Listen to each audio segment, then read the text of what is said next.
की भावना और तिरंगा का सम्मान बढ़ाया। पहले नेता शब्द बड़ा सम्मानवाचक था। कब? अभी 23 जनवरी को नेताजी सुभाष चंद्र बोस की जयंती गई, क्योंकि नेताजी कहते थे तुम मुझे खून दो मैं तुम्हें आजादी दूंगा।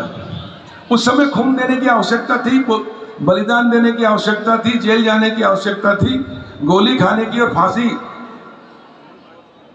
लगा देते थे अंग्रेज अगर देश की भारत माता का जयकारा लगाओ, तो उस समय आवश्यकता थी।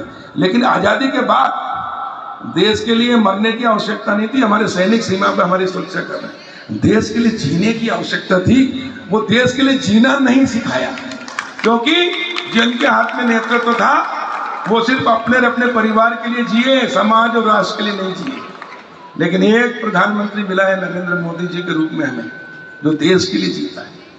अभी आपने देखा होगा उनकी माता जी का स्वर्गवास हुआ, वो गए, अंतिम संस्कार किया और फिर देश की सेवा में लग गए, क्योंकि उनके लिए तो पूरा देश एक परिवार है। 130-135 करोड़ जनसंख्या जो है उसके वो मुखिया है, और इसलिए रात दिन देश के लिए जीते हैं। तो अब देश की जनता भी, नागरिक भी देश के लिए जीने लगे।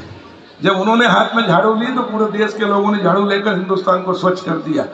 अभी प्रवासी भारतीयों का सम्मेलन था इंदौर में, 88 देश के लोग आए थे, जो हमारे यहाँ कह के बाहर गए। और मैं 2 दिन वहां था, मैंने सबसे पूछा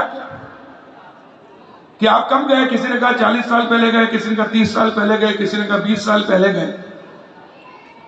मैंने कहा पहले और मोदी जी के पहले और मोदी जी के बाद क्या अंतर आएगा आपको? बोले मोदी जी के पहले हमको भारतीय इंडियन कहलाने में शर्म आती थी, क्योंकि हमको हीन भावना से देखा जाता था कि गंदे देश के लोग हैं, भिखमंगे देश के लोग हैं, गरीब देश के लोग हैं, भ्रष्ट देश के लोग हैं, इसमें गिनती आती थी। और मोदी जी के बाद जैसे ही हम बोलते हैं भारतीय इंडियन है, बोले मोदी मोदी वाला, बोले हमारा सम्मान होता है, हमारी इज्जत बढ़ती है, जहाँ जाते हैं हमारी मान और सम्मान बढ़ता है। ये है परिवर्तन। सत्ता परिवर्तन से व्यवस्था परिवर्तन होगा।